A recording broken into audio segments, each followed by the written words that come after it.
Good morning my dear children. How are you all? Fine. Yes. मेरे प्यारे बच्चों, आप लोग सब बहुत ही खुश और अच्छे से हैं. ओके. लास्ट वीक में मैंने आप लोगों को होमवर्क्स दिए थे और माँ मुझे आने दे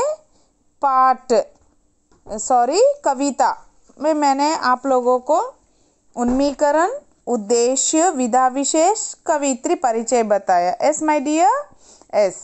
चलो आज हम कविता की ओर बढ़ते हुए विषय प्रवेश की ओर जाएंगे. विषय प्रवेश में यहाँ पर कवित्री कुछ महत्वपूर्ण बातें बताई हैं. स्त्री और पुरुष दोनों समाज रूपी शक्ति के दो रूप हैं. जैसा कि मैंने पिछले हफ्ते आपको बताया था कि स्त्री के बिना एक परिवार असंभव है, वैसे ही स्त्री और पुरुष दोनों समाज रूपी शक्ति के दो रूप हैं. दोनों कार्य कुशल, गुणी और बुद्धिमान होते हैं. समाज के निर्माण में दोनों का समान महत्व है, जैसे इस पिक्चर में दर्शाया गया है. वेदों में स्त्री की तुलना देवी से की गई है. वेदों में स्त्री की तुलना, जैसे कि वेदों में पुस्तकें थी ना उस समय, जैसे महाभारत, रामायण, उस समय सभी लोग मतलब स्त्री की तुलना देवी से की गई है. देवी से की गई है स्त्रियों की तुलना. कहते हैं जहाँ नारी का वास होता है वहाँ देवता बसते हैं. मतलब एक स्त्री ही सुबह उठकर अपने परिवार को बांधती है. एक स्त्री ही सुबह उठकर वह पूरे घर के काम करके दिया जलाती है. इस बारे में यहाँ पर बताया जा रहा है. लेकिन सामाजिक विषमताओं के कारण आज भी भ्रूण हत्याएं देखी जा रही हैं. देखो एक स्त्री का कितना महत्वपूर्ण है इस समाज में, इस संसार में, इस दुनिया में. लेकिन इतनी आवश्यकता और इतनी महत्वपूर्णता एक स्त्री की होने पर भी अभी भी भ्रूण हत्याएं देखी जा रही है. ऐसी घटनाएं सामाजिक मानवीय अपराध है. सामाजिक मानवीय अपराध है. ऐसे अपराध को समाप्त करना बेहद जरूरी है. ऐसे अपराधों को हमें क्या करना चाहिए? स्टॉप करना चाहिए. అవునా? Yes my dear children. So ఇక్కడ ఎంత చక్కగా కవిత్రి గారు మాకు ఏం చెప్తుందంటే, स्त्री और पुरुष दोनों समाज रूपी शक्ति के दो रूप हैं. స్త్రీ और పురుష్ ఇద్దరు మనకి అవసరము, ఒక ఫ్యామిలీలో, ఒక సమాజంలో और పూరే వరల్డ్లో. ఓకే. సో కవిత్రి చెప్పినట్టు మనం ఎంతగానో అన్ని మాటలు మన మైండ్లో పెట్టుకొని మనం కూడా బాయ్స్ అండ్ గర్ల్స్ అందరూ ఒక దృఢ సంకల్పం ఏంటంటే, हम कभी भी भ्रूण हत्याएं जैसे काम में आगे हाथ नहीं बढ़ाएंगे.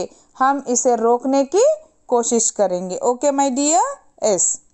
चलो कविता का पहला पंक्तियाँ देखो. कविता का पहला पंक्तियाँ. माँ मुझे आने दे, डर मत आने दे. इस कविता का पहली पंक्ति में क्या लिखा गया है? माँ मुझे आने दे, डर मत आने दे. मतलब एक लड़की, एक बच्ची अपनी माँ से निवेदन कर रही है, रिक्वेस्ट చేస్తుంది. माँ मुझे आने दे, అమ్మ నన్ను రానివ్వు. डर मत आने दो, భయపడకు నన్ను రానివ్వు అని. फैलूंगी तेरे आंगन में हरियाली बनकर. फैलूंगी तेरे आंगन में. फैलना అంటే विस्तृत होना, विस्तृत होना. ओके. तेरे आंगन में हरियाली बनकर. आंगन అంటే ఏంటి మై డియర్ చిల్డ్రన్?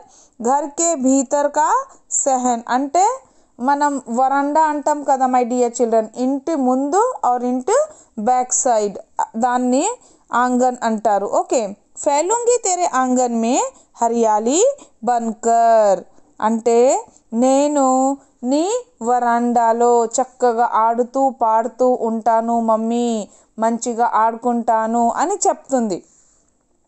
लिपटूंगी तेरे आंचल में खुशबू बनकर, लिपटूंगी तेरे आंचल में खुशबू बनकर. आंचल అంటే साड़ी के सामने रहने वाला छोर छोती అంటే మన సారీ కడతారు కదా మై డియర్ మీ మదర్ వాళ్ళు, అది లాస్ట్ చివరకు ఉంటుంది కదా మై డియర్ చిల్డ్రన్, దాన్ని ఆంచల్ అంటారు. ఓకే, సాడీకే सामने रहने वाला छोर छोती.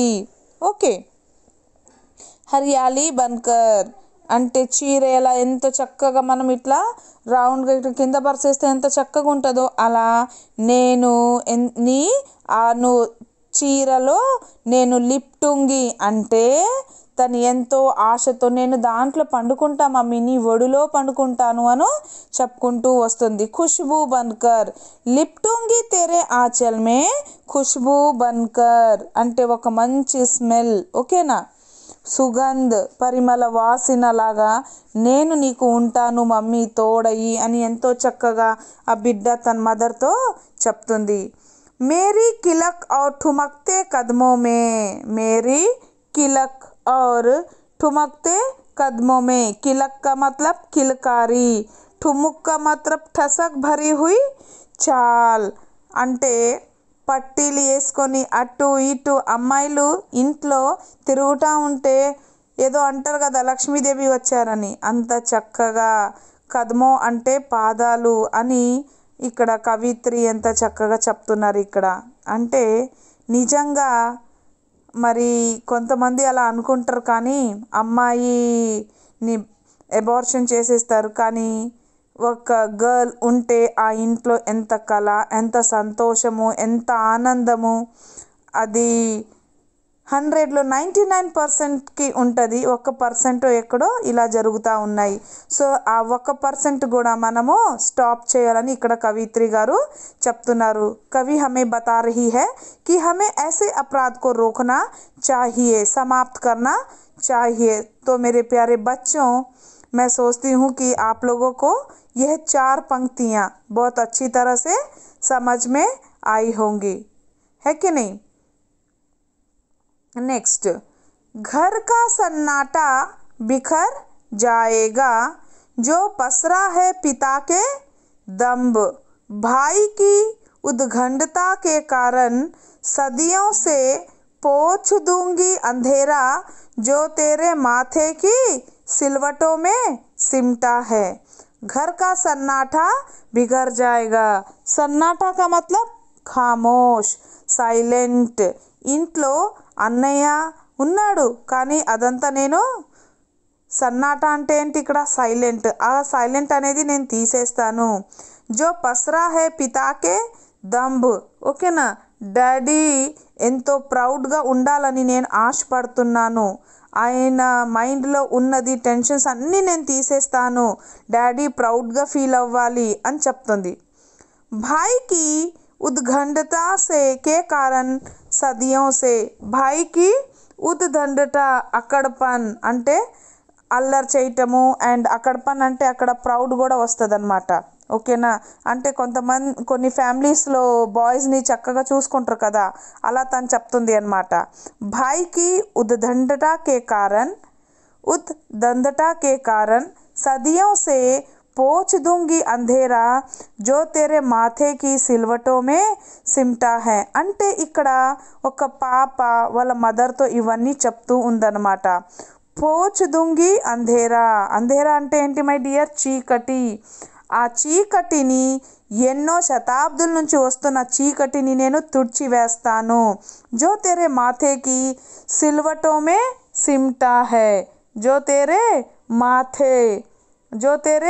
माथे की सिलवटों पर समटा है. माथा का मतलब ललाट, ओके ना, माथा का मतलब ललाट.